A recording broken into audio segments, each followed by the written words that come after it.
Hey everyone, welcome back. Go ahead and get comfortable.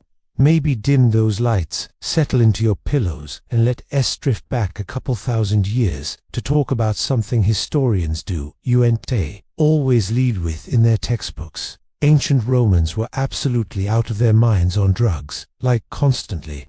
Now, when you picture ancient Rome, you probably think of togas, marble columns, gladiators, maybe some philosophical debates in a nice forum somewhere. Very dignified, very classical.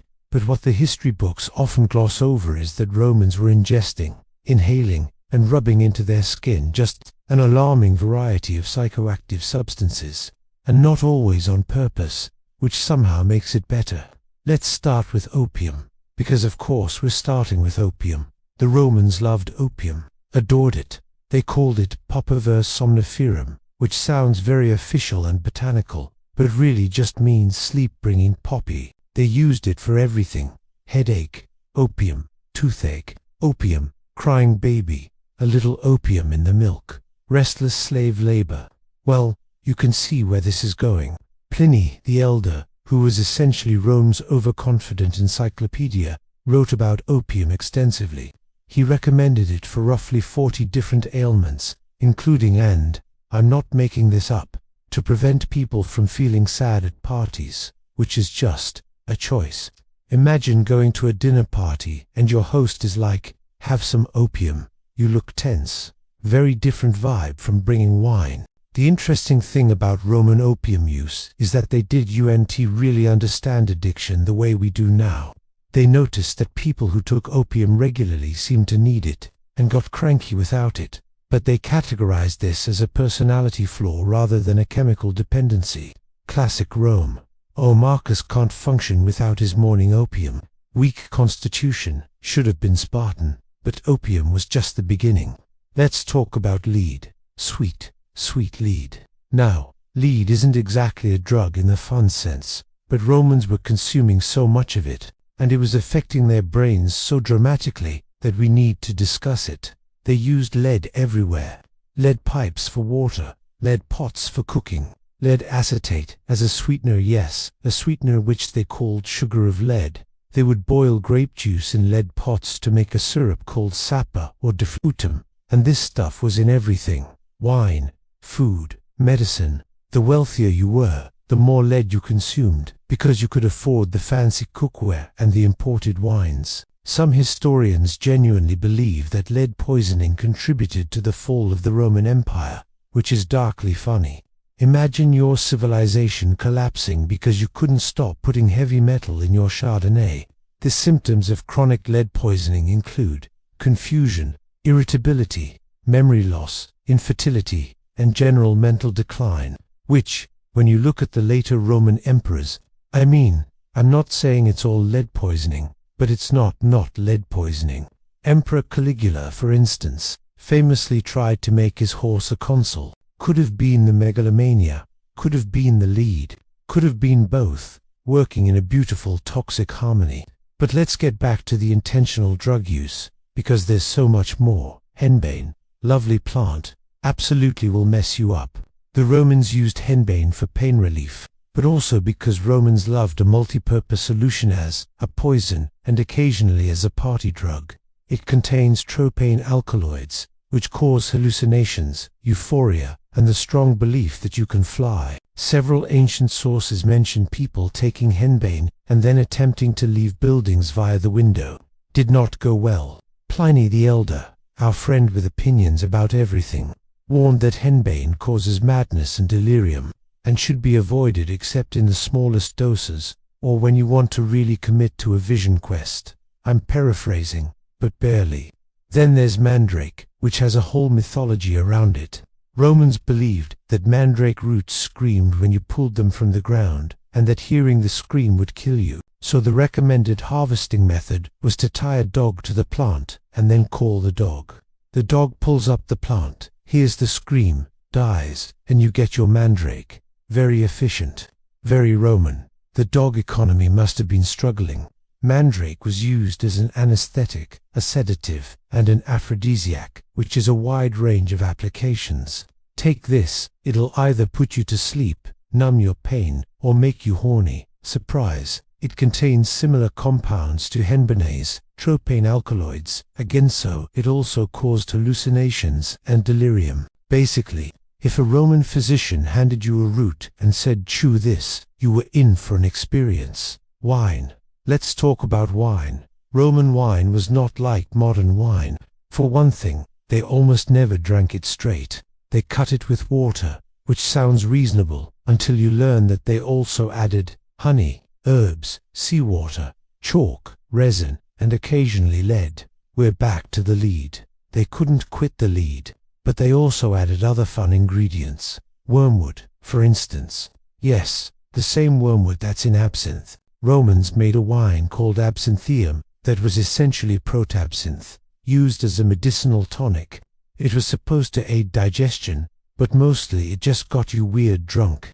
Thujan, the psychoactive compound in wormwood, causes vivid dreams and mild hallucinations. The Romans called this aiding digestion. Sure, they also added poppy seeds to wine sometimes.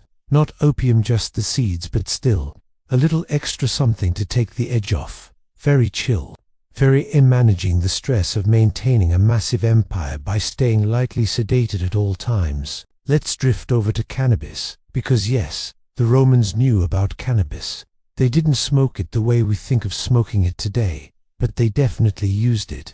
Roman physicians prescribed cannabis for pain relief, inflammation, and earaches. Pliny the Elder, always with the hot takes, mentioned that cannabis drives out pests from the house and also disorders from the mind, which is poetic but vague. There's some evidence that cannabis was burned in Roman baths and religious ceremonies, so people were absolutely inhaling it, whether intentionally or not. Picture a Roman bathhouse, hot steam, marble everywhere.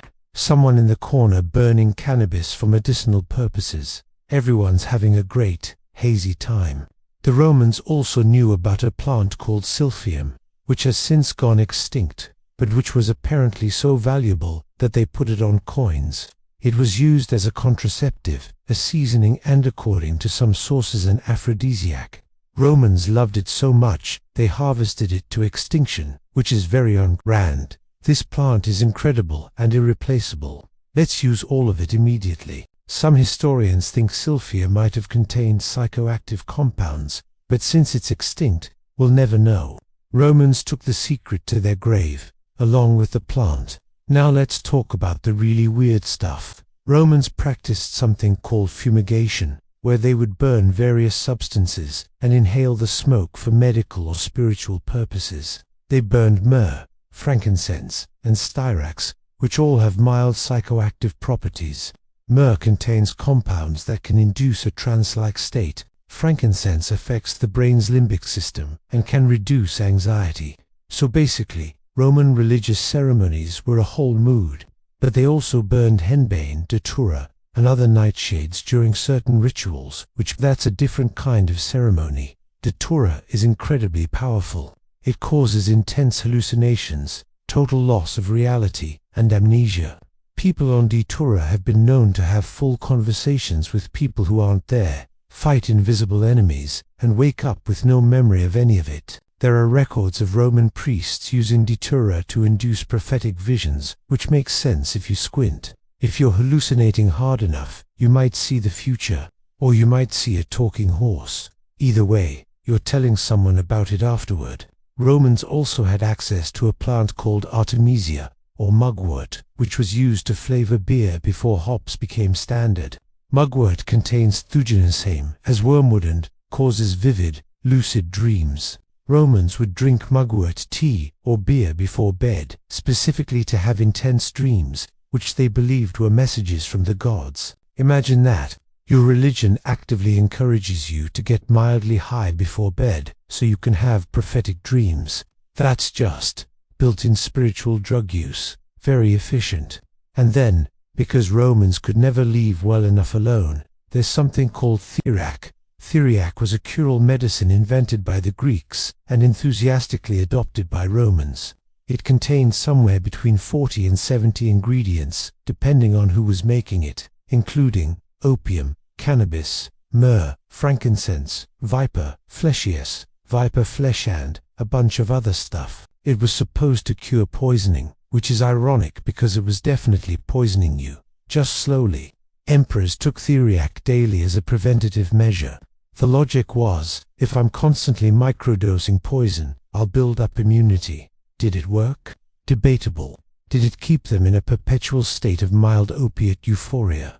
Absolutely. The recipe for theriac was a closely guarded secret, and making it was this whole elaborate process that took months. You had to age it, like wine, for years before it was considered ready. Fancy Romans would brag about having vintage theriac. Oh, this batch 40 years old. Smooth finish, notes of opium and existential dread. Let's take a moment to appreciate how normalized all of this was. If you were a wealthy Roman, your daily routine might look like this. Wake up, take your theriac, head to the baths where cannabis is casually being burned in the corner. Come home, have some wine mixed with wormwood and honey, take a little opium for your headache, and then drift off to sleep with some mugwort tea for good dreams. And none of this was considered weird. This was just healthcare, lifestyle, self-care, Roman edition. Even the military used drugs. Roman soldiers were given wine rations, obviously, but they also had access to opium for injuries and pain relief. Some sources suggest that gladiators were given stimulants before fights, possibly cocaine-adjacent plants, from North Africa to increase aggression and pain tolerance. So you've got soldiers fighting wars while lightly sedated, gladiators fighting to the death while possibly stimmed out of their minds, and emperors making policy decisions while on a cocktail of opium and lead poisoning. Really makes you rethink the whole glory of Rome thing, doesn't it? Now, the Romans didn't have the same moral panic around drug use that modern societies do. They didn't categorize substances as good or bad in the way we do. If it worked or seemed to work, it was medicine. If it didn't work, it was poison. Very binary, very practical. But they did notice problems. Physicians wrote about people becoming dependent on opium, about the dangers of taking too much henbane, about how mandrake could kill you if you got the dose wrong. They weren't ignorant, they just kept using the stuff anyway. There's a great quote from a Roman physician named Galen, who was basically the medical authority for centuries. He wrote, "Opium is necessary for the relief of suffering, but it enslaves those who use it too freely, and they become as shadows of men," which is surprisingly poetic and also accurate. Did this stop anyone from using opium? No, it did not. Galen himself prescribed opium constantly. He made his own theriac. He was part of the problem while simultaneously documenting the problem. Very on brand for ancient medicine. Let's drift over to the religious side of things, because Roman religion was deeply tied to altered states of consciousness. Before we go further into the weird world of Roman religious drug use, if you're enjoying this meandering journey through history's most chemically enhanced empire, go ahead and hit that subscribe button. And if you read the kind of person who enjoys falling asleep to stories about ancient people making regrettable decisions, consider supporting the channel. Helps keep the lights on, or off, depending on your bedtime preferences. Now, where were we? Right. Roman religion and getting absolutely mystical on various substances. So Roman religion, like most ancient religions, had this understanding that to communicate with the divine, you needed to leave normal consciousness behind. Made sense to them. Gods exist on a different plane, so you need to get on that plane somehow. And the fastest way to a different plane? Drugs, obviously. The Romans inherited a lot of their religious practices from the Greeks, who were very into oracle culture. And oracle culture was, essentially, institutionalized, mystical drug use. The most famous oracle was at Delphi, in Greece, but Romans consulted it constantly. The Oracle of Delphi, the Pythia, would sit on a tripod over a chasm in the earth and breathe in vapors that rose from below. These vapors made her go into a trance, during which she would speak prophecies. For centuries, people assumed this was purely mythological. Then geologists surveyed the site and found, there are actually ethylene gas vents under the temple. Ethylene is a sweet-smelling gas that, when inhaled, causes euphoria, disorientation, and hallucinations. In high doses, it's an anesthetic. In the doses the Pythia was probably getting, enough to make her feel like she was having a direct conversation with Apollo. So, the most trusted oracle in the ancient world was just a woman getting high on naturally occurring geological fumes and saying whatever came to mind, and people structured their entire lives, their military campaigns, their political decisions, around what she said. Romans loved this. They consulted the Pythia for everything.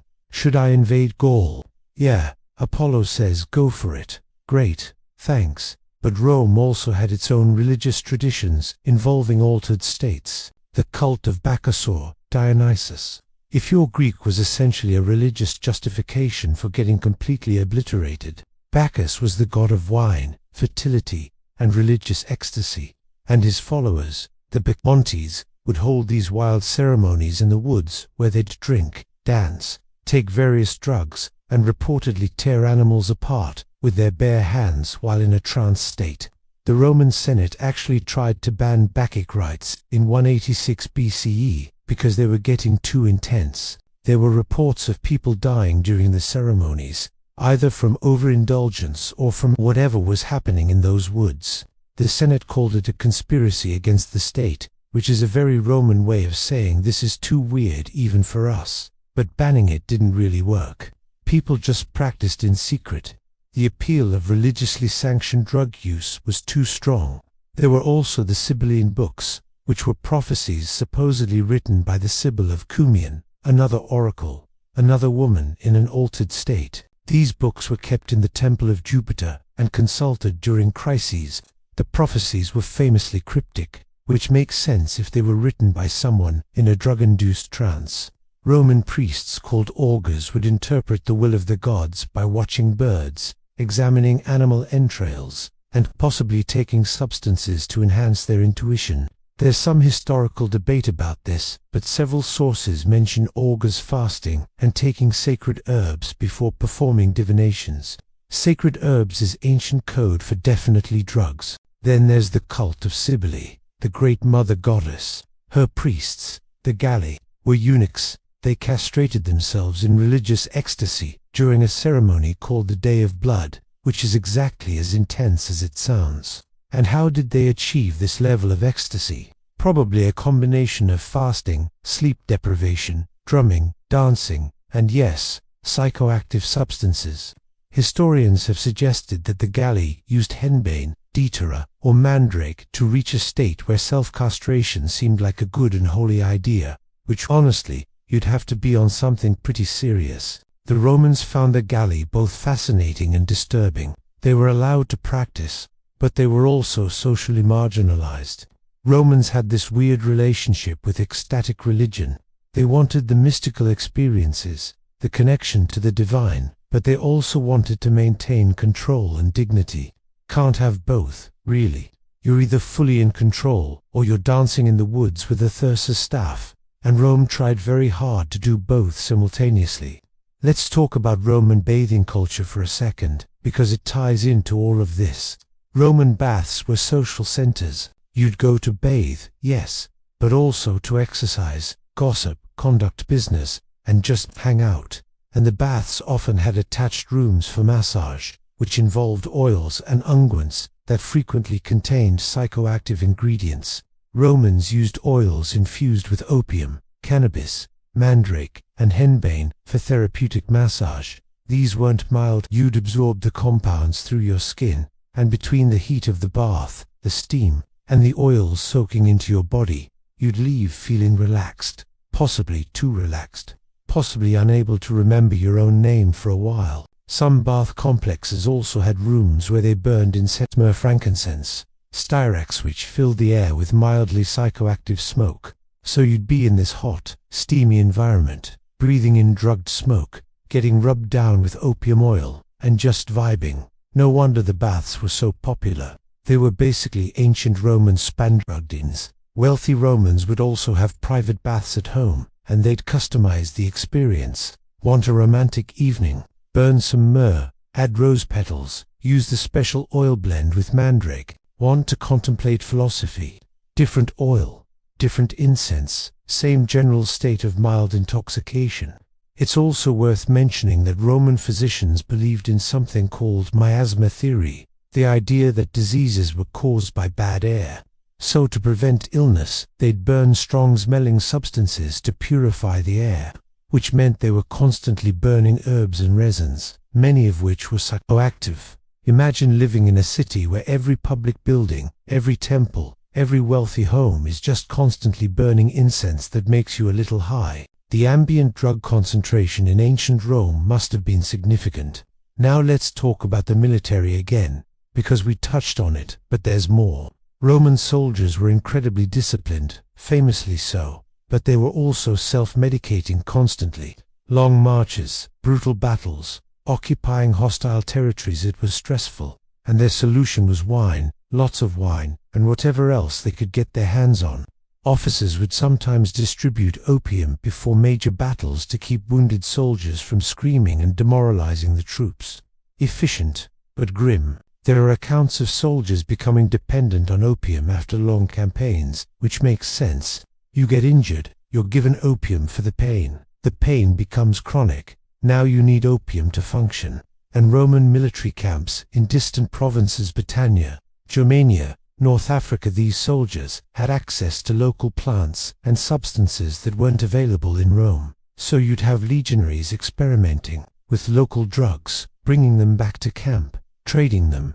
The Roman Empire was a drug trade network long before the Silk Road formalized things. There's evidence of Roman soldiers in Egypt using blue lotus, a water lily with mild psychoactive effects. It contains a porphine, which is chemically similar to apomorphine, a dopamine agonist. It causes relaxation and euphoria. Egyptians had been using it for thousands of years, and Romans stationed there picked up the habit. Blue lotus was soaked in wine and drunk as a mild sedative, or smoked for a stronger effect. Roman soldiers in Egypt were absolutely doing this on their downtime. Can't blame them. Honestly, you're thousands of miles from home, occupying a desert, dealing with hostile locals and scorpions. You'd want to take the edge off too. Similarly, Roman soldiers in Gaul and Germania had access to henbane and belladonna, both of which grow wild in those regions. There are accounts of soldiers using these plants for pain relief, sleep, and recreation. Did their commanding officers know? Probably. Did they care? Only if it affected performance. Let's drift back to Rome itself and talk about the upper class for a bit. Wealthy Romans had access to substances that ordinary people couldn't afford. Imported spices and drugs from India, Arabia, and beyond. Things like frankincense and myrrh were expensive, which is why they were luxury items. But they also had access to exotic drugs. There's a plant called Nux vomica that contains strychnine. In small doses, it's a stimulant. In slightly larger doses, it's a poison. Romans used it as a tonic, believing it enhanced physical and mental performance. Did it sort of? Strychnine does stimulate the central nervous system, making you more alert and energetic. It also causes muscle spasms, convulsions, and death if you take too much. So, trade-offs. Wealthy Romans would take a morning tonic that contained Nux vomica, along with other herbs and spices. They'd feel energized and sharp, which they attributed to the tonic being well balanced and healthful. Meanwhile, they were just microdosing poison. Again, there's also evidence that Romans used a substance called cantheridin, which comes from blister beetles. Yes, beetles. You'd crush the beetles into powder, and use it very carefully. Cantheridin is a powerful irritant and causes blistering, but in tiny amounts. It was used as an aphrodisiac. Roman men, particularly older men, would take cantheridin to enhance sexual performance. Did it work? Technically yes, because it causes irritation and increased blood flow to irrelevant areas. Was it safe? Absolutely not.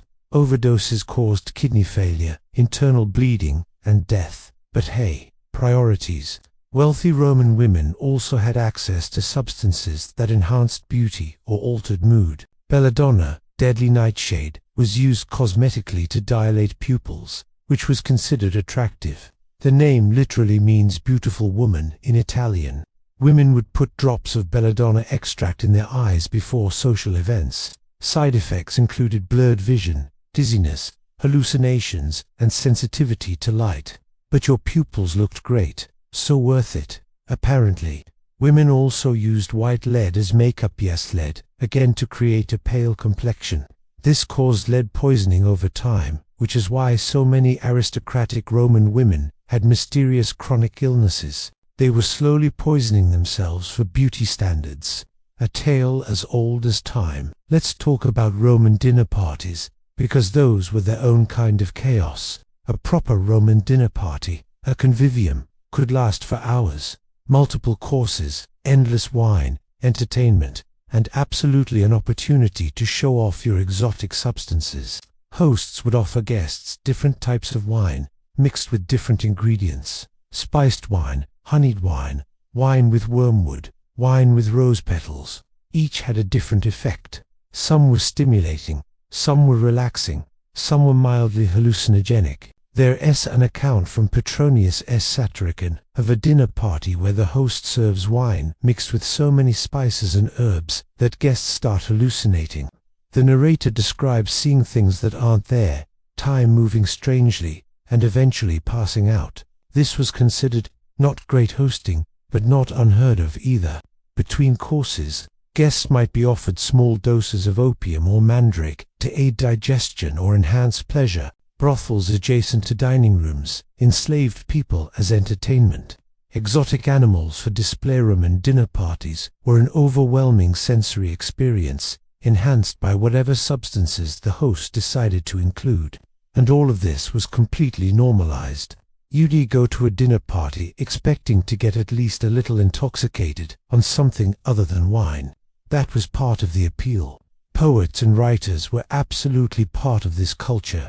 The Roman literary scene was chemically enhanced. Let's say poets would gather at dinner parties, recite their work, drink wine mixed with various substances, and engage in philosophical debates that probably made more sense at the time than they do in historical record.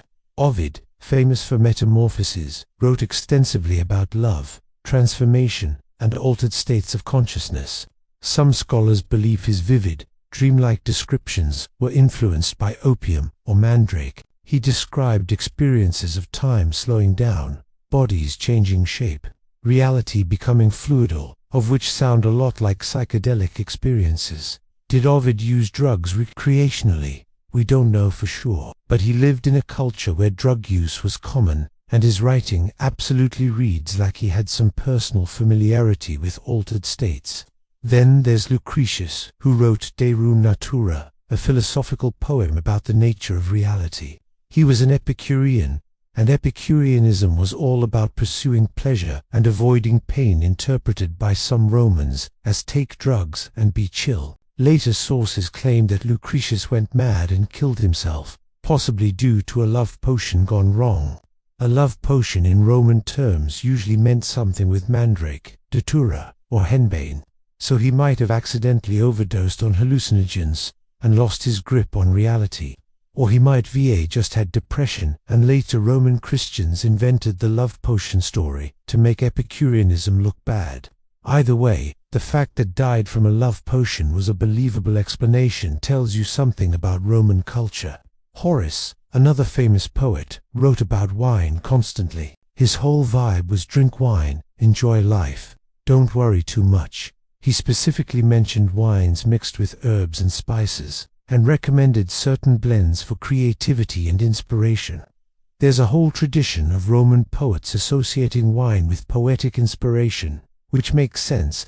Mild intoxication can enhance creativity, lower inhibitions, make language flow more freely, or it can make you think you're being profound when you're actually just drunk. Thin line. Roman philosophers had a complicated relationship with drug use. Stoics, like Seneca and Marcus Aurelius, generally advocated for self-control and moderation. They weren't anti-drug exactly, but they were anti-ex. Seneca wrote that opium should be used only when necessary, and that becoming dependent on it was a sign of weak character. Marcus Aurelius, however, famously took theriac daily. He justified this as medical necessity. He had chronic health problems, but he also wrote in his meditations about struggling with mental fog and difficulty concentrating. which are symptoms of chronic opiate use. So even the most disciplined, philosophical emperor was quietly dependent on a substance. He just framed it as medicine rather than vice. Epicureans, as mentioned, were more chill about the whole thing. Pleasure was the goal, and if drugs brought pleasure without causing harm, then why not? They did emphasize moderate pleasure, but in practice, many Epicureans interpreted this pretty loosely. Then there's the cynics, who rejected social norms entirely. Diogenes, the most famous cynic, lived in a barrel and told Alexander the Great to get out of his sunlight. Did he use drugs? Probably not, actually. His whole thing was rejecting pleasure and luxury. But his followers were less strict, and some cynic philosophers were known to use substances as part of their rejection of social conventions. The general philosophical consensus seemed to be, drugs are fine if you're using them for medicine or spiritual enlightenment, less fine if you're using them for hedonistic excess, but also we're all kind of doing both, so let's not judge too harshly. Now, let's talk about Roman medicine more directly, because it's wild. Roman physicians were surprisingly knowledgeable about anatomy and surgery, but their understanding of pharmacology was creative. They believed in the doctrine of signatures, the idea that plants resembled the body parts they were meant to treat. A walnut looks like a brain, so it must be good for brain health. Lungwort has spots like lungs, so it treats lung disease. This led to some very weird prescriptions, but they also had genuinely effective treatments, mostly by accident. Willow bark, which contained salicin, the precursor to aspirin, was used for pain and fever. It worked. Garlic and onions were used to prevent infection. They worked. Honey was used on wounds, also worked. And then they'd mix these effective treatments with random other stuff. A pain relief tincture might contain willow bark, opium, crushed pearls, powdered gemstones, and viper flesh. The willow bark and opium were doing all the work, but Romans believed the pearls and vipers added potency. Physicians would also prescribe substances based on astrological timing. You had to harvest the herb under the right moon phase, prepare it on the correct day, administer it at the astrologically appropriate time. Did this matter? No. Did Romans believe it mattered? Absolutely. Galen, who we mentioned earlier, was the most influential physician in Rome. His writings were considered medical gospel for over 1,000 years, and he was obsessed with theriac. He perfected the recipe, wrote extensively about proper preparation, and insisted that every ingredient had to be the highest quality, or the medicine wouldn't work. He made theriac for multiple emperors and wealthy patrons, and theriac, remember, contained opium, cannabis, myrrh, and dozens of other ingredients. So Galen spent his career getting the Roman elite hooked on a complex opiate-based medicine while genuinely believing he was providing excellent health care. The irony is that theriac probably did help with some things. Chronic pain, anxiety, insomnia. Opium will address those, but it also caused dependency, constipation, respiratory depression, and mental fog. Galen noted these side effects, but considered them acceptable trade-offs. He also made a topical version of theriac for wounds and skin conditions, rubbing opium into your skin. Very normal, very medical. Roman military medicine was surprisingly advanced, but also very pragmatic. Military physicians had to work fast and with limited resources. They used opium for pain, wine for antiseptic, honey for wounds, and various herbs for infection. They also performed surgery amputations, removing arrows, treating injuries often without much anesthesia beyond here. Drink this wine and bite this leather strap. Though sometimes they did have opium or mandrake available, which they'd administer before surgery. Not enough to fully anesthetize, but enough to make the patient less aware of what was happening. Better than nothing. There are accounts of military physicians using henbane or deutera for amputations. The patient would be given a strong dose, lose consciousness, and wake up minus a limb with no memory of the procedure. Merciful, in a way, but dosing was imprecise, so sometimes patients died from the anesthesia rather than the surgery. Risk-benefit calculation. You might die from the drug. You'd definitely die from the gangrene, so worth a shot. Let's drift over to what ordinary Romans were doing, because so far we've focused a lot on the wealthy and the military. Average Romans couldn't afford theriac or imported spices, but they had access to local plants. Poppies grew wild in many areas, so homemade opium was possible. Henbane, mandrake, and belladonna also grew naturally across the empire. People would make their own remedies, a little poppy tea for sleep, some henbane for a toothache, belladonna berries if you were feeling adventurous or reckless. This sometimes went very badly. There are accounts of people accidentally poisoning themselves or their families with misidentified plants or incorrect doses, mixing up hemlock for parsley, or taking too much henbane and ending up in a 3-day delirium. Roman physicians wrote warnings about this constantly.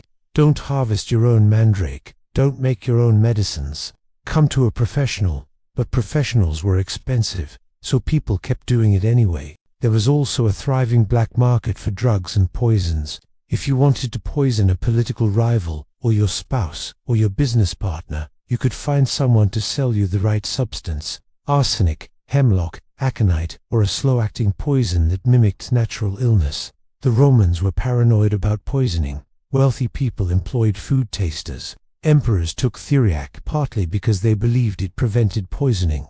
There were laws against selling poisons, but enforcement was patchy, and the same substances used as medicine could be used as poison. It was all about dosage. Opium, mandrake, henbane, all fatal in high doses. So you'd have physicians carefully measuring tiny amounts, while assassins were measuring slightly larger amounts. The line between medicine and murder was thin and blurry. Roman law actually had specific penalties for poisoning, distinct from other forms of murder, because it was considered especially treacherous. Stabbing someone in a fight was one thing.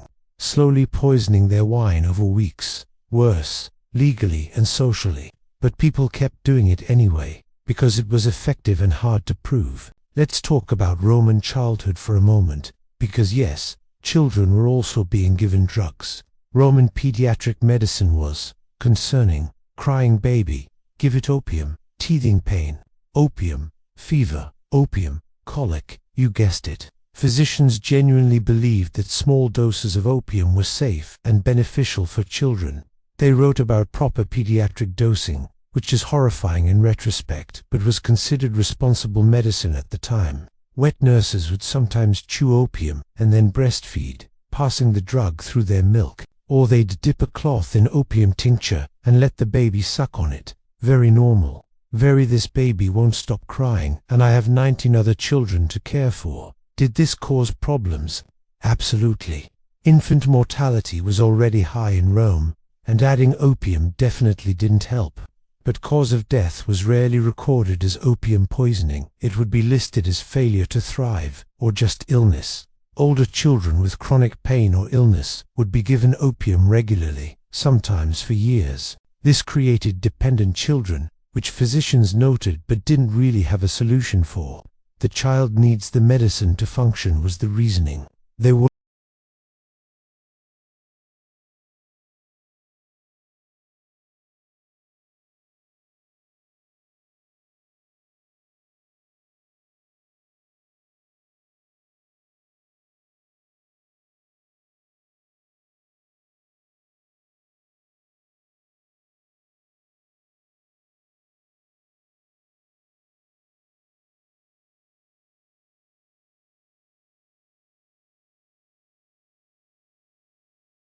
Roman childhood mortality was brutal for many reasons, and accidental drug poisoning was definitely one of them. Now, let's talk about slavery, because we can't discuss Rome without acknowledging that the empire was built on enslaved labor, and enslaved people were absolutely being given drugs, often without consent. Enslaved people working in mines, quarries, or agriculture were sometimes given stimulants to increase productivity.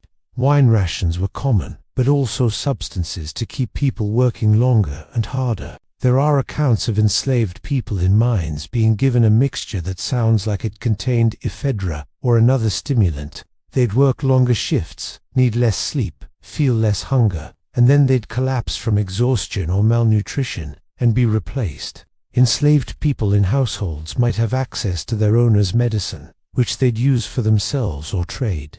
This was technically theft, but also understandable. If you're enslaved and in chronic pain from years of hard labor, and your owner has a cabinet full of opium, you might take some. The punishment if caught was severe, but the pain was also severe, so people risked it.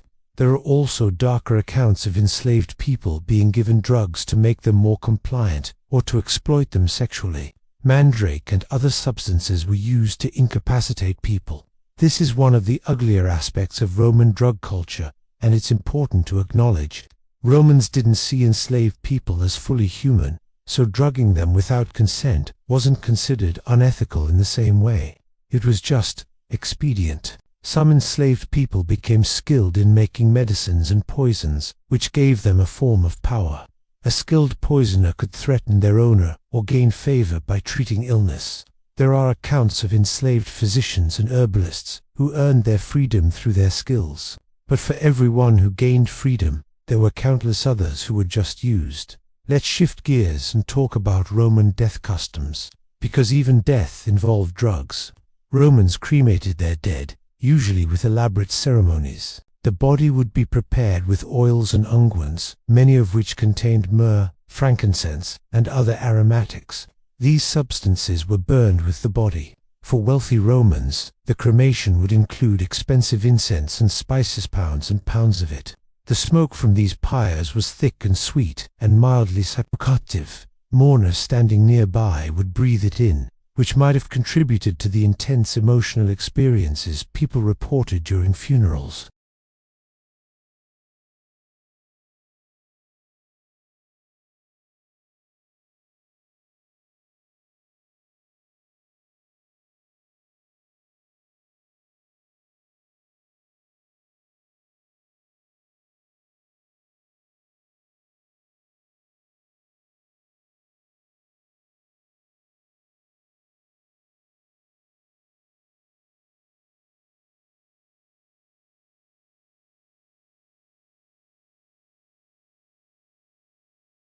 After the funeral, there'd be a feast called a Lycernium. Wine would flow, stories would be told, and it was socially acceptable to get very drunk.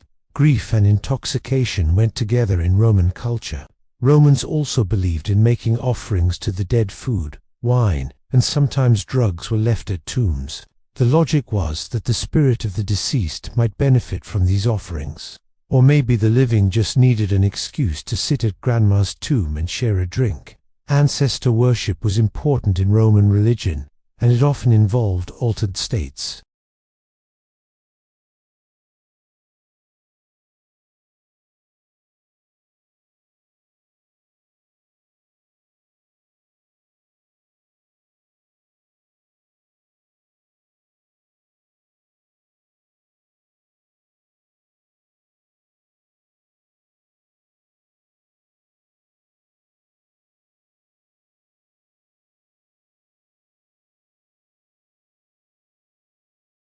Physicians wrote about people who couldn't stop taking opium, who needed more and more to get the same effect, who became sick without it. They called this a habit, or a dependency, and they saw it as a character weakness.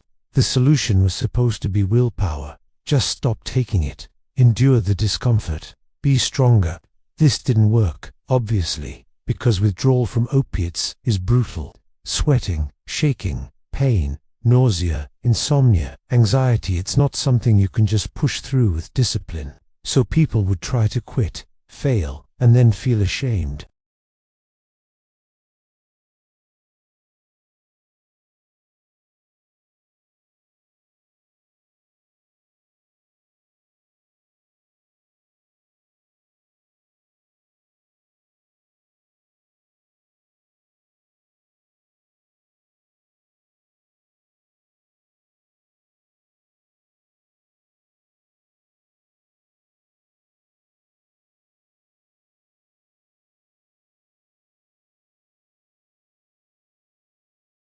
Roman culture also had a complicated relationship with drunkenness.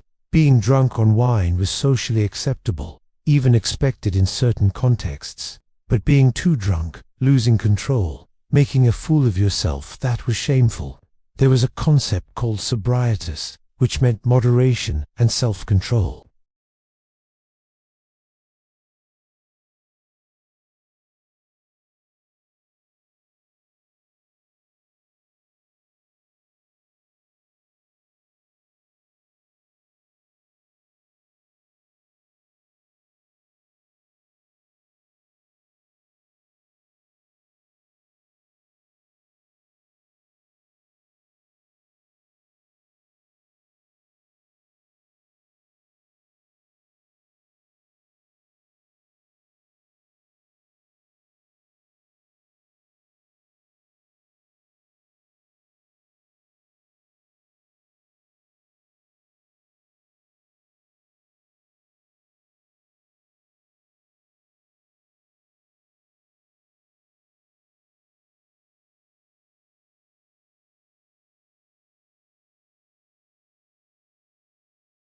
A Roman party could last all night, sometimes multiple days. Guests would recline on couches, eat elaborate meals, drink heavily, and engage in various entertainments. Entertainment might include musicians, dancers, acrobats, poets, philosophical debates, sexual performances, exotic animals, gladiatorial fights, basically anything that could hold a wealthy Roman's attention after several hours of drinking. And throughout all of this, substances were being passed around. A host might offer different wines, each labeled with what was mixed into it. This one aids digestion. This one enhances pleasure. This one brings prophetic dreams. Guests could choose their own adventure. There'd be opium available for those who wanted it, often presented in honeyed balls that you'd eat like candy. Mandrake wine for those feeling bold. Stimulants for those who wanted to keep the party going. Sexual activity was common and casual at these parties.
And all of this while heavily intoxicated.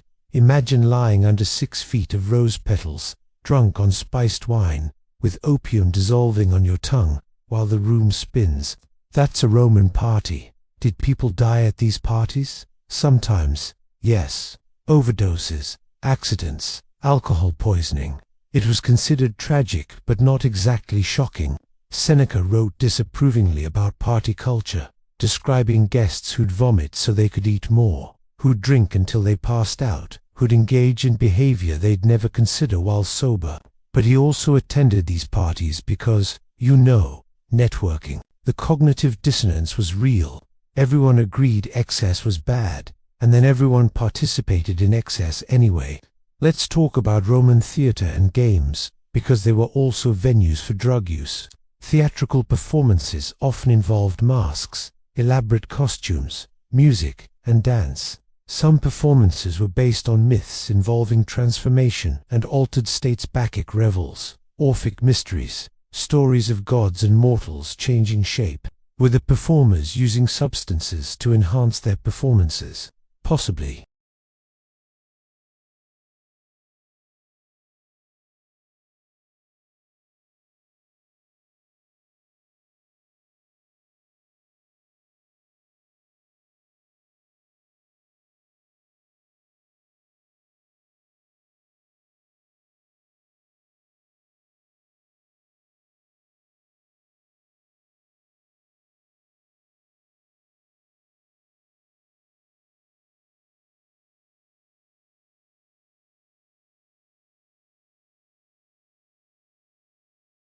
Did this give them an advantage? Maybe. It definitely made the fights more violent and spectacular, which is what the audience wanted. Gladiators who survived long enough would become dependent on whatever they were being given. Chronic pain from injuries would be managed with opium. The combination of stimulants for fights and opiates for recovery would create a brutal cycle. And gladiators were enslaved people, so they had no choice in any of this. They were drugged, sent to fight, treated for injuries, and then sent back to fight again until they died. The audience, meanwhile, was eating, drinking, placing bets, and thoroughly entertained. The Colosseum could hold 50,000 people, all watching humans and animals kill each other while consuming various substances. Romans saw nothing wrong with this. It was culture. It was tradition. It was a pleasant way to spend an afternoon. Let us drift toward the end of the Roman Empire and talk about how drug culture evolved or didn't as Rome transitioned from republic to empire. As Christianity gradually became the dominant religion, attitudes toward drugs did start to shift, but slowly. Early Christians were generally opposed to pagan religious practices, which included a lot of the ecstatic, drug-fueled ceremonies we've discussed. They saw these as demonic or sinful. But Christians still got sick, still felt pain, still needed medicine, so they kept using opium, mandrake, and other substances. They just justified it differently. It wasn't for pleasure or religious ecstasy. It was for legitimate medical need. This is how you end up with Christian monks in medieval Europe maintaining herbal gardens that included opium poppies, henbane, and mandrake. They'd use these plants for medicine while preaching about the dangers of intoxication. The Roman Empire's fall is often attributed to many factors: military problems, economic issues, political instability, barbarian invasions, but chronic lead poisoning and widespread substance dependency probably didn't help. Later, Roman emperors were infamous for being erratic, paranoid, and mentally unstable. Was this just the pressure of ruling a declining empire? Or was it decades of lead exposure and opiate use compounding with each generation? We'll never know for sure, but it's interesting to think about. The Byzantine Empire, which continued after Rome fell, maintained many of the same medical and cultural practices. They used theriac, opium, and various psychoactive substances. They had elaborate bathing culture, religious ceremonies involving incense, and a continued belief that altered states could bring you closer to the divine. So Roman drug culture didn't really end, it just evolved and spread. Medieval Europe inherited Roman medical texts. Galen's writings were copied and studied for over 1,000 years. His recipes for theriac were followed precisely. Monks grew medicinal herbs, including psychoactive ones. The Islamic Golden Age also preserved and expanded on Roman knowledge. Islamic physicians like Avicenna wrote about opium, cannabis, and other substances, building on Greek and Roman sources. So the knowledge didn't disappear. It transformed, spread, and continued to influence medicine and culture for centuries. And here's the thing: Romans weren't wrong about everything. They correctly identified that opium relieves pain, that willow bark reduces fever, that cannabis treats inflammation, that certain herbs aid sleep or digestion. They were just operating without modern pharmacology, so they couldn't isolate active compounds or control doses precisely.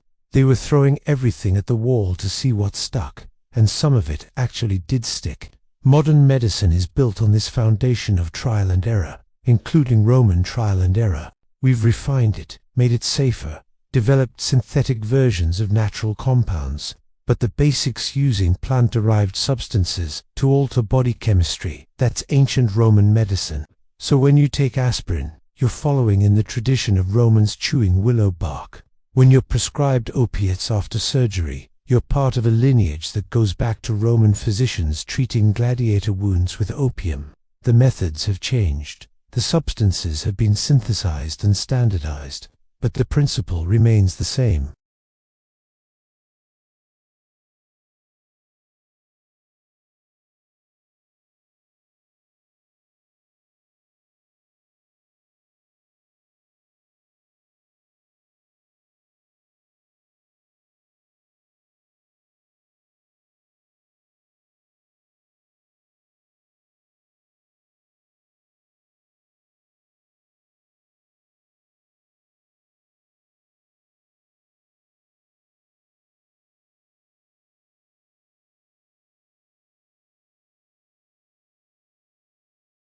Or maybe they de-recognize it as the same arbitrary distinctions they made between civilized wine and decadent opium. History doesn't repeat, but it echoes. And Roman drug culture echoes through everything we do today, whether we realize it or not. So next time you take pain medication, or drink wine to relax, or burn incense, or use essential oils, think about the Romans. They were doing the same things, for the same reasons, with the same results: relief, relaxation, occasionally regret. They just had better togas.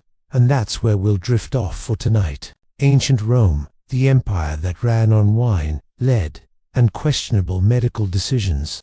A civilization so advanced in some ways, so absolutely unhinged in others. If you've made it this far, congratulations. You now know more about Roman drug use than most people ever will. Use this knowledge wisely, or just let it dissolve into your sleeping brain, along with everything else. Thanks for listening. Sleep well. Try not to dream about being a gladiator on a mysterious pre-battle stimulant. Or do. I'm not your subconscious. Until next time. So let's drift away from drugged-up Romans and float gently into medieval Europe, where we're going to follow the extremely unglamorous life of a crossbowman. Now, when people think of medieval warfare, they usually picture knights in shining armor, charging on horseback, very heroic, very dramatic. What they don't picture is a guy named Guillaume, standing in the mud, cranking a mechanical device for 30 seconds just to fire one bolt, and then immediately getting yelled at by a knight who thinks crossbows are cheating. Because that's what we're talking about tonight. The crossbowman, not the main character of medieval warfare. More like the technical support. Let's start with how someone becomes a crossbowman, because it's not exactly a childhood dream. Most crossbowmen were urban militia or professional soldiers recruited from towns. They weren't nobility nobles, fought on horseback with swords and lances. Obviously, crossbowmen were commoners, craftsmen, merchants, laborers, people who needed income and had reasonably steady hands. In some cities, particularly in Italy and France, there were guilds of crossbowmen. You'd join as a young man, learn the trade, practice regularly, and be called up when the city needed defending or when some noble was hiring mercenaries. The training was extensive, which surprises people. A crossbow seems simple: point and shoot, but there's actually a lot of technique involved. Loading, aiming, maintaining the weapon, understanding range and trajectory. It took months to become competent, years to become skilled. But here's the key difference between a crossbowman and a longbowman. A crossbowman didn't need to train from childhood. Longbowmen started at age 7 or 8, developing the back and shoulder muscles needed to draw a 150-pound bow. Crossbowmen could start at 20 and be battlefield ready within a year. This was revolutionary. It democratized warfare. Suddenly, you didn't need to be born into an archery tradition. You could just learn. The Pope hated this. In 1139, the Second Lateran Council banned the use of crossbows against Christians, calling them hateful to God and unfit for Christians. You could still use them against Muslims. Apparently, God was fine with that. But Christian and Christian crossbow violence, unacceptable. The reasoning was that crossbows allowed commoners to kill nobles, which upset the entire social order. A peasant with a crossbow could drop a knight in full armor from 100 yards away. The knight had trained since childhood, spent a fortune on equipment, came from a noble bloodline, and some guy named Pierre just put a bolt through his visor. Nobles hated this. It was dishonorable. It was cowardly. It was, essentially, cheating at feudalism. Did the ban work? No, absolutely not. Everyone kept using crossbows because they were incredibly effective. The Pope's opinion on military technology turned out to be less influential than people hoped. So, you're a crossbowman. Let's talk about your daily life. If you're part of a city militia, you're not a full-time soldier. You have a regular job. Maybe you're a carpenter, a baker, a leather worker. But several times a year, you're required to muster for training.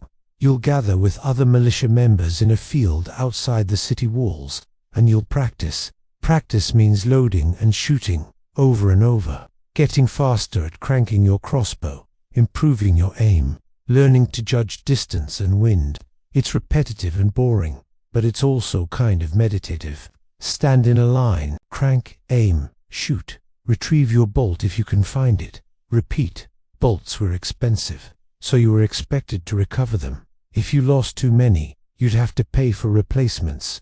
This meant after practice, you'd spend 20 minutes wandering around a field looking for your ammunition in the grass. Very glamorous. The crossbow itself was your responsibility. You owned it, maintained it, and if it broke, you fixed it or paid someone to fix it. A crossbow was expensive, several months' wages for a decent one, but it was also an investment. If you were called up for military service, you'd be paid. If you worked as a mercenary, you could earn good money. The crossbow was your means of employment. Maintenance was constant. The string needed to be waxed regularly to prevent fraying. The bow itself, usually made of composite materials, wood-horn sinew, needed to be kept dry. Moisture would weaken it. The trigger mechanism, which was surprisingly complex, needed to be cleaned and oiled. If you neglected your crossbow, it would fail at the worst possible moment. And worst possible moment usually meant while someone is charging at you with a sword. So you'd spend evenings at home, crossbow disassembled on your table, carefully checking every component. Your wife would be mending clothes or preparing food. Your children would be playing, and you'd be oiling a trigger mechanism. Domestic life, medieval style. Let's talk about the actual weapon for a second, because crossbows were genuinely impressive pieces of engineering. The basic design was simple. A bow mounted horizontally on a stock, with a mechanism to hold the string and a trigger to release it. But the details were complex. Early crossbows could be drawn by hand. You'd just pull the string back and lock it in place. But as crossbows got more powerful, this became impossible. The draw weight was too high, so they invented mechanical aids. The simplest was a stirrup. You'd put your foot in a metal loop at the front of the crossbow, hook the string with both hands, and pull upward using your legs and back. This was called spanning by hand and foot, or foot stirrup method. This worked for medium-weight crossbows, but it was slow. 30 seconds to reload, maybe more if you were tired or wearing armor. Then someone invented the goat's foot lever, which was a small mechanical device that gave you leverage. You'd hook it to the string, push down on the lever, and the string would draw back. Faster than the stirrup method, but still not quick. For really powerful crossbows, the ones that could punch through plate armor, you needed a windlass or a cranaquin. These were complex mechanical devices with gears and handles. You'd attach the windlass to the crossbow, turn a crank, and the string would slowly draw back. Efficient, but slow.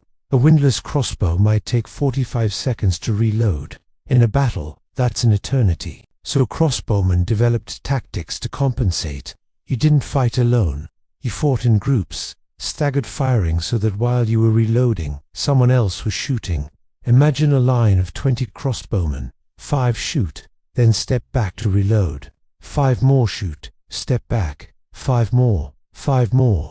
By the time the last group finishes, the first group is ready again. Continuous fire. It required discipline and coordination, which is why training was important. Everyone needed to know the rhythm. Shoot, step back, crank, step forward, shoot. If someone panicked or lost the rhythm, the whole system broke down. Now let's talk about actually being in a battle, because that's where things get tense. You're standing in formation, probably behind stakes or barriers if your commander is smart. Crossbows are powerful but not great in melee combat. Once the enemy gets close, you're switching to a sword or mace, and you're probably losing that fight against trained men at arms, so your job is to stop them before they get close. You can hear the enemy approaching. Heavy footsteps, armor clanking, men shouting. Your hands are sweating. Your mouth is dry. You've done this before, but it's never routine. There's always a chance today is the day you die. Your commander gives the order. Span your bows. You hook your windlass to the string. Start cranking. The mechanism clicks with each turn.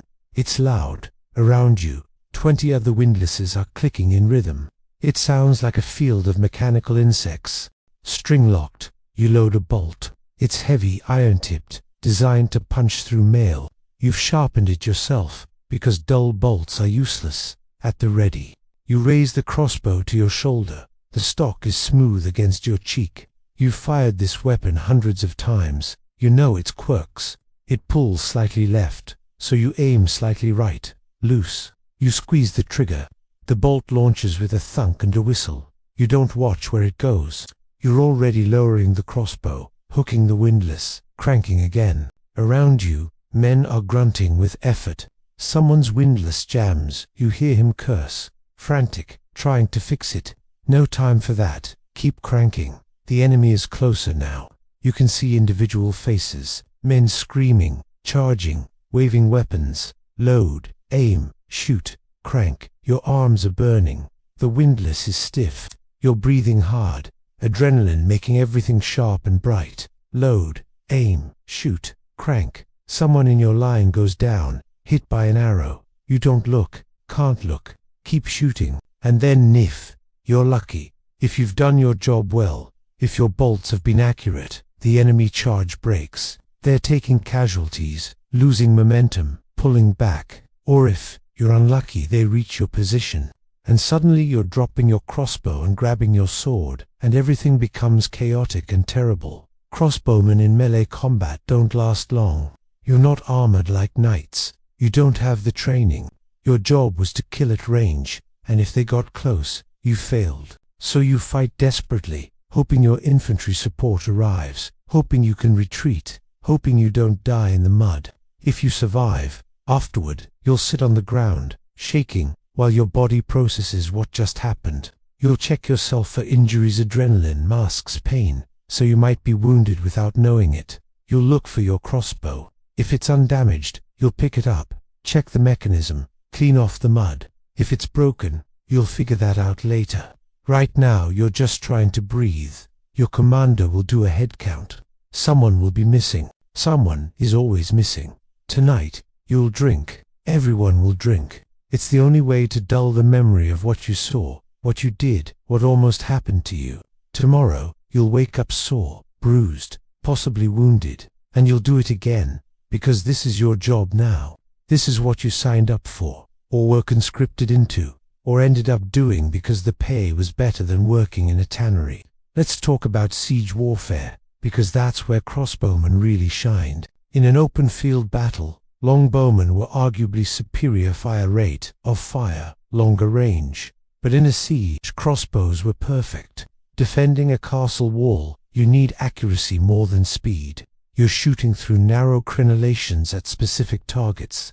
A crossbow's mechanical trigger allows for precise aiming in a way a longbow doesn't. Also, crossbows can be left spanned. You can load it, set it down, and it stays ready. A longbow can't be left drawn. The tension would damage it. So a crossbowman on guard duty could have his weapon ready, take a break, come back, and it's still ready. This made crossbowmen ideal for castle defense. You'd patrol the walls, crossbows spanned, watching for movement. If attackers appeared, you'd shoot, reload, shoot again. Siege warfare was slow. Attackers would probe defenses, defenders would respond, days would pass. Crossbowmen would spend hours just standing on walls, waiting. Boredom was the enemy. You'd talk with other soldiers, play dice, eat whatever food was available. Castle rations during a siege were grim-dried meat, hard bread, weak beer. If the siege lasted months, you'd be eating things you'd rather not think about. And always, you'd watch the enemy camp, counting soldiers, looking for siege engines, trying to guess when the assault would come. At night, you'd hear them out there, voices carrying across the dark. Sometimes they'd shout insults. Sometimes you'd shout back, very mature, very professional. If you were attacking a castle, your life was different but equally unpleasant. You'd be part of the siege camp, living in a tent, eating camp food, dealing with disease and poor sanitation. Medieval siege camps were death traps, even without enemy action. Dysentery, typhus, infected wounds. More soldiers died from disease than combat. Your job was to provide covering fire while sappers dug under walls or engineers wheeled siege towers into position. You'd shoot at defenders, trying to keep their heads down, making it harder for them to drop rocks or boiling water on your guys. This meant standing in range of enemy missiles, hoping you didn't get hit. Defenders had the high ground, which gave them an advantage. Your life expectancy was not great, but you'd do it anyway because the alternative was desertion, and deserters were hanged. Let's talk about payment, because that's what this really came down to. Militia crossbowmen were usually paid per day of service, a few pennies per day, which doesn't sound like much, but it added up. A month-long campaign could earn you enough to support your family for a season. Professional crossbowmen mercenaries earned more. They had experience, better equipment, and they could negotiate. A skilled crossbowman could earn several times what a common soldier made. The most elite were the Genoese crossbowmen, who were famous across Europe. Italian city-states would hire them en masse. They had the best training, the best equipment, and they knew their worth. At the Battle of Crécy in 1346, the French hired 6,000 Genoese crossbowmen. They were supposed to be the decisive advantage. Except it rained, their strings got wet. An English longbowman whose strings were kept dry tore them apart. The Genoese tried to retreat, but French knights, furious at their cowardice, charged through them, trampling their own allies. Thousands of Genoese died, and the survivors were blamed for the French defeat. Mercenary life. You get paid well, but also, your employers might literally ride you down if things go badly. If you survived a campaign and got paid, you'd return home with coin. You'd pay off debts, buy food, maybe save some. If you were smart, you'd invest in your equipment, better crossbow, better armor, better tools, or you'd spend it on drink and entertainment, because you might die next month. So why save? Medieval soldiers had a fatalistic relationship with money. Spend it now, enjoy it now. Tomorrow is uncertain. Families of crossbowmen lived with constant anxiety. Your husband, father or son was off fighting somewhere. Weeks or months might pass without news. You'd hear rumors a battle was won or lost, casualties were high, survivors were returning, and then one day, he'd either come home or he wouldn't. If he came home, you'd celebrate, tend to his wounds, listen to his stories. If he didn't, you'd grieve and figure out how to survive without his income. Many widows of crossbowmen remarried quickly, not out of lack of love, but necessity. Single women in medieval society had few economic options. Some crossbowmen brought their families with them on campaign.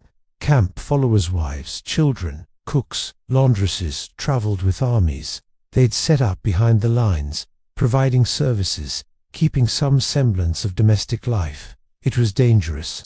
If the army retreated or was defeated, camp followers were vulnerable. Enemy soldiers weren't known for their restraint, but families stayed together when possible, because separation was its own kind of death. Let's drift over to the unglamorous parts of being a crossbowman, because there are so many. First, foot pain. You're walking. Constantly walking. Medieval armies moved on foot unless you were cavalry armed. Campaigns covered hundreds of miles. Your feet would be destroyed. Boots were expensive and wore out quickly. Many soldiers wrapped their feet in cloth and leather, which provided minimal protection. Blisters, infections, lost toenails all common. You'd march until your feet bled, then keep marching. Second, back pain. Carrying a crossbow, a quiver of bolts, a windlass or cranaquin, plus armor, food, and personal belongings meant you were hauling 40 or 50 pounds of equipment everywhere. Your back would ache constantly. Older crossbowmen walked with a permanent slouch. Third, hand injuries. Cranking a windlass repeatedly, day after day, wrecked your hands. Calluses, repetitive strain injuries, arthritis. Your hands would cramp and seize up. Some crossbowmen couldn't fully close their hands by their 40s. Occupational hazard. Fourth, eye strain. You spent hours squinting down a crossbow sight, judging distances, tracking targets. Medieval eyewear barely existed, so if your vision declined, your career was over. Fifth, gastrointestinal problems. Campaign food was awful. Salted meat, hard bread, whatever you could forage. Clean water was scarce. Everyone had chronic digestive issues. You'd be constipated for days, then have dysentery for a week. Your stomach was never right. And through all of this, you were expected to fight effectively, to load and shoot accurately while exhausted, in pain, probably sick. The human body is resilient, but medieval military life pushed it to the limit. Let's talk about religion, because everyone in medieval Europe was religious, and soldiers especially so. Before battle, chaplains would lead prayers. You'd confess your sins, receive absolution, take communion. The logic was, you might die today, so get right with God first. Crossbowmen carried religious token saints, medals, relics, blessed cloth. You'd wear them into battle, hoping for protection. Did it work? Well, people survived or they didn't, and survivors attributed it to divine favor. Confirmation bias, medieval style. After battles, there'd be services for the dead. Mass graves would be blessed. Priests would assure everyone that fallen comrades were in heaven, having died in a just cause. Whether the cause was actually just, that was between you and your conscience at 3 in the morning when you couldn't sleep. Some crossbowmen became deeply religious after experiencing combat.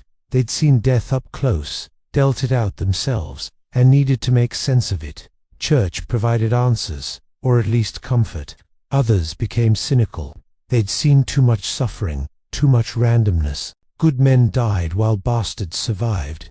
Hard to maintain faith in divine justice when that's your daily experience. But you kept up appearances because atheism was heresy, and heresy was not a safe life choice in medieval Europe. Let's talk about retirement, because yes, some crossbowmen lived long enough to retire. If you survived 20 or 30 years of campaigning, your body was wrecked. Chronic pain, old wounds that never healed properly, missing fingers or toes, scarred lungs from breathing in battlefield smoke. You'd return to civilian life, maybe resume your old trade if you could still work. Some cities provided small pensions for veteran militia members, not enough to live on, but something. Others became town guards or joined merchant caravans as security. Light duty compared to warfare. Some opened taverns, where they sit and tell stories about the old days to young men who had no idea what they were getting into. I was at Crazy, you'd say, and young men would buy you drinks and ask questions, and you'd answer some and deflect others because some memories don't make for good stories. You'd die eventually, maybe peacefully in bed. Maybe from an old wound that finally caught up with you. Maybe from one of the many diseases medieval people just had, and that was it. Your life as a crossbowman, not heroic, not romantic, but practical, tedious, occasionally terrifying, and ultimately human. You weren't the main character of history. You were a working person doing a dangerous job for money, trying to survive in a harsh world, which honestly is more relatable than knights in shining armor. So there you have it. The daily life of a medieval crossbowman, cranking mechanisms in the mud, trying not to get trampled by your own cavalry, watching your friends die, and occasionally shooting someone from 100 yards away with mechanical precision. Not glamorous, but historically important, because crossbowmen changed warfare. They made it possible for commoners to challenge the nobility's monopoly on violence.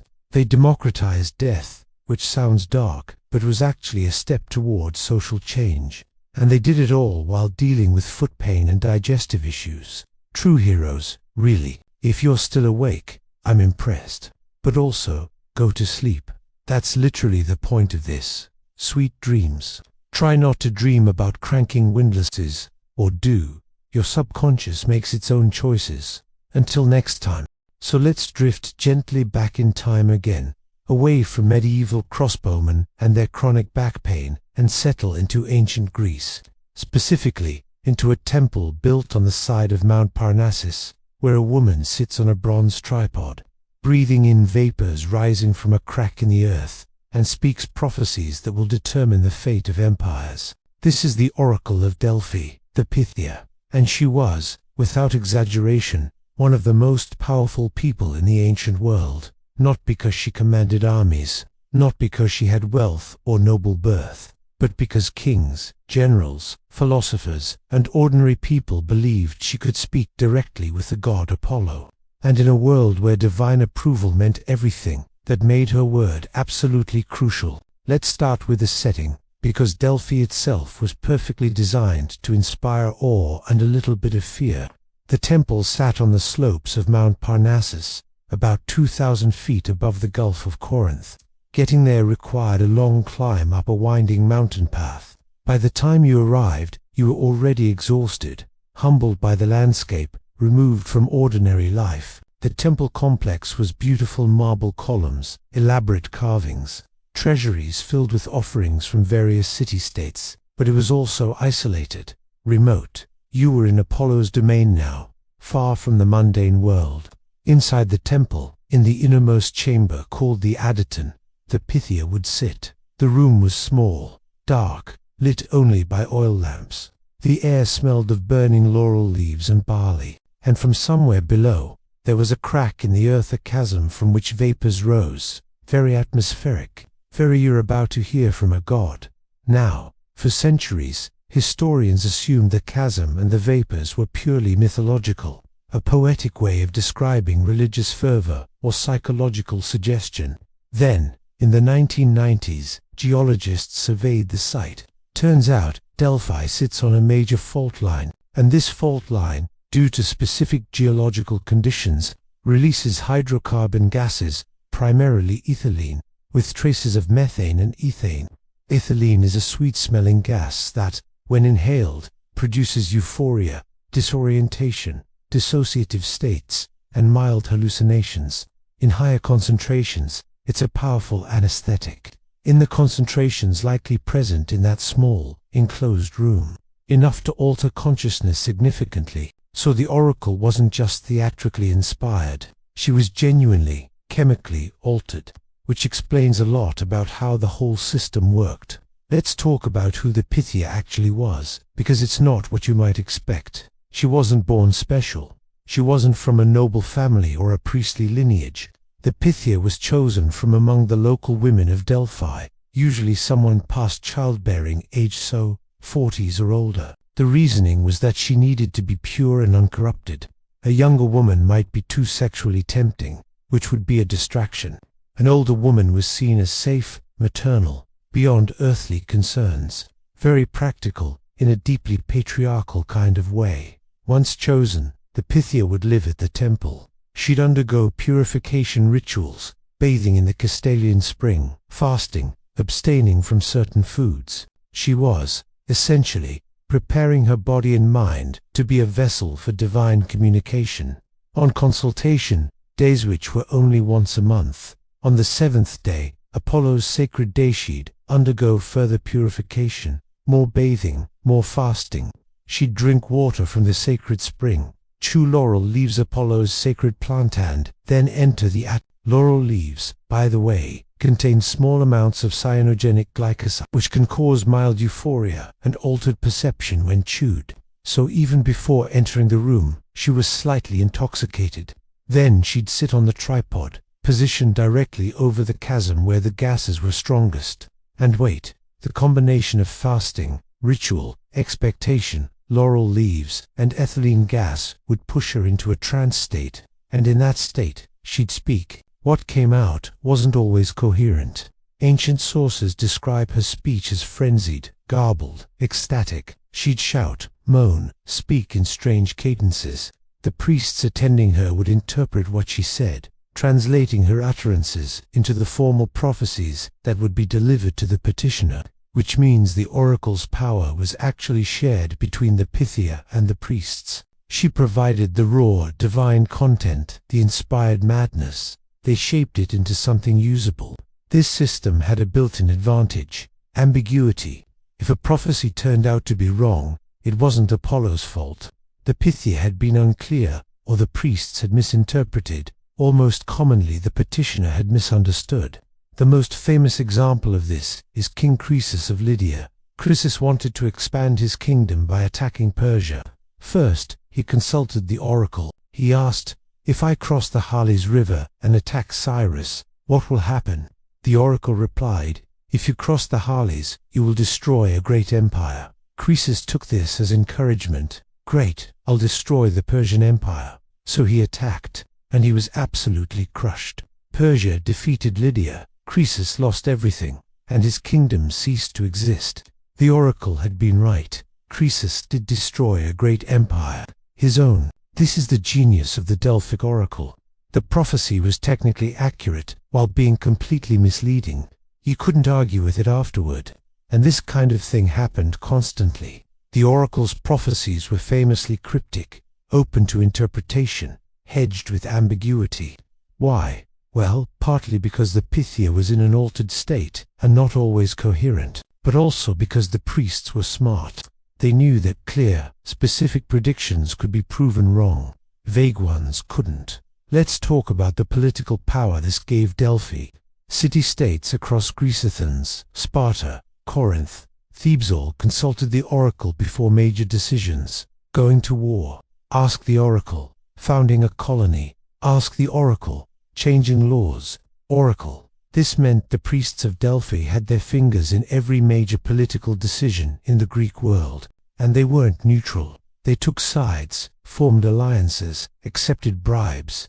If you wanted a favorable prophecy, it helped to make a generous donation to the temple first.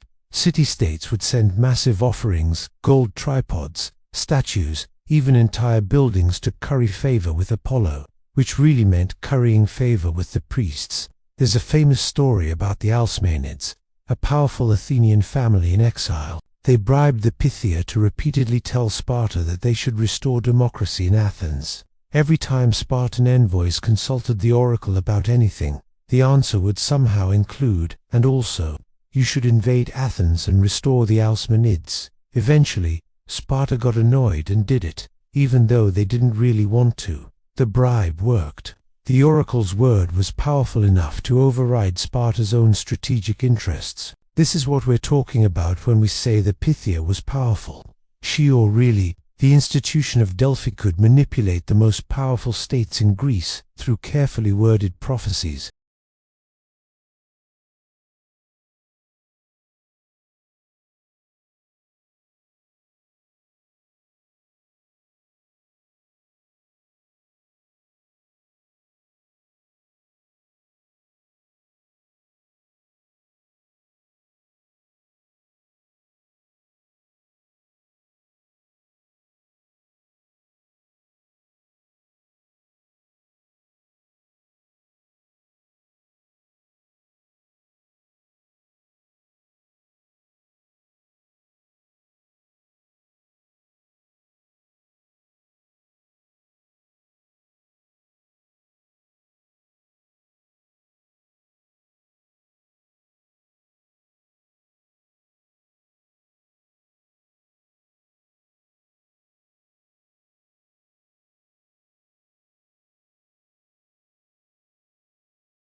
They tell you it was profound, that Apollo spoke clearly, that the petitioner was satisfied. You rest, you eat, you return to your daily life at the temple until the next consultation.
The first prophecy was apocalyptic. Athens would be destroyed. Flee while you can, everything is doomed. The Athenians, understandably upset, asked for a second prophecy. The oracle spoke of wooden walls that would save them. What did this mean? Some thought it meant the ancient wooden wall around the Acropolis. Others argued it meant ships. Athens had a powerful navy.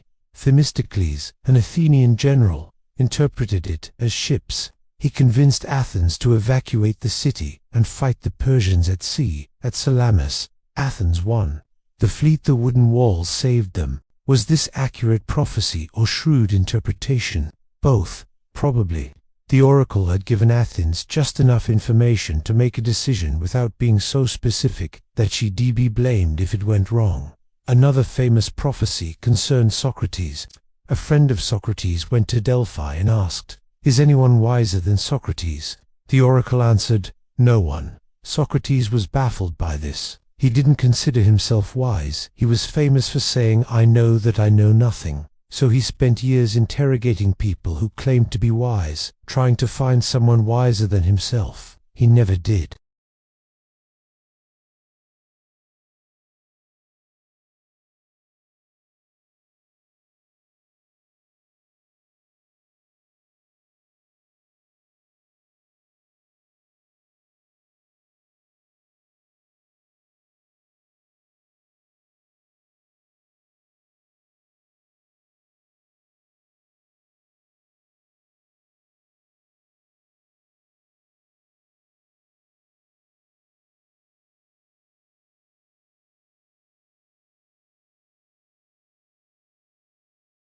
This did not age well, morally speaking, but it shows that the oracle wasn't always giving uplifting spiritual guidance. Sometimes it was just reinforcing whatever the powerful wanted to do anyway. Divine sanction for existing power structures. Very convenient. Let's talk about the decline of the oracle, because it didn't last forever. By the Roman period, Delphi was still respected, but less politically relevant. Rome didn't need the oracle's approval. They were the superpower now, and they made their own decisions.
and for the Pythia herself, the experience was real.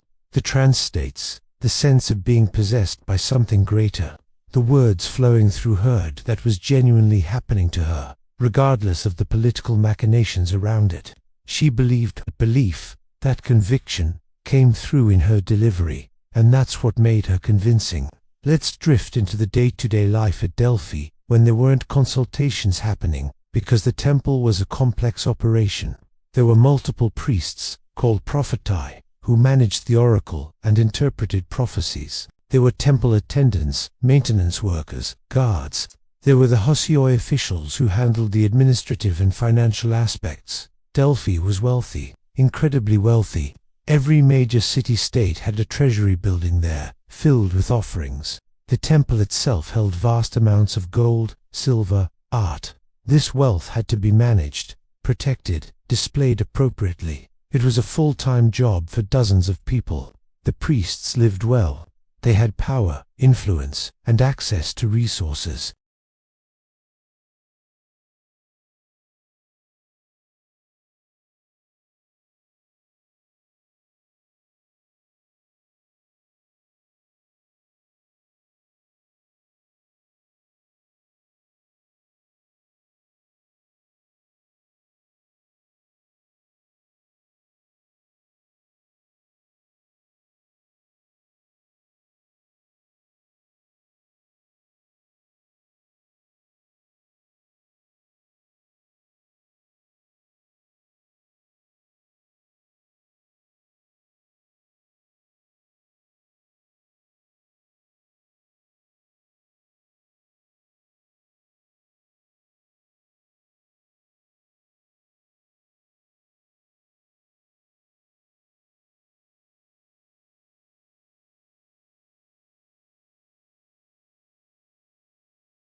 You couldn't just show up and demand a prophecy.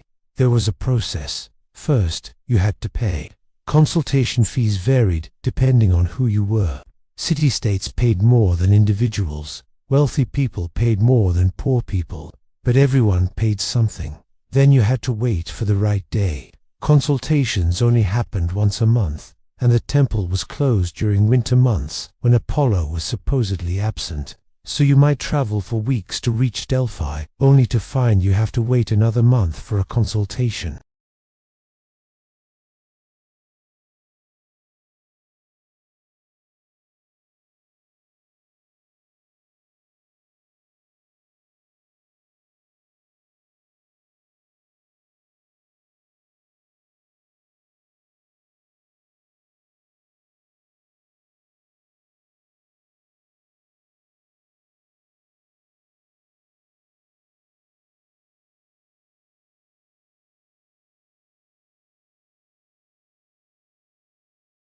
Instead, you'd wait in an outer chamber while the priests conducted the consultation.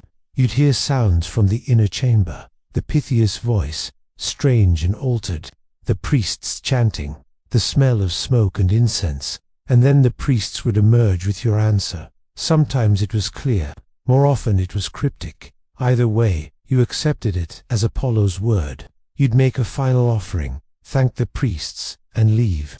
The entire experience was designed to feel momentous. You'd traveled far, paid significantly, waited extensively, undergone purification, and finally received words from a god.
But publicly doubting the oracle was dangerous.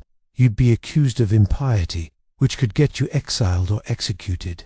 So skepticism existed, but was expressed carefully, privately, among trusted friends. The oracle's power depended on collective belief. As long as enough people, especially powerful people, accepted its authority, it functioned. When that belief eroded, the oracle declined. By the Roman period, you had emperors like Nero, who openly disrespected the oracle, or Julian, who tried to revive it, but couldn't restore its former authority.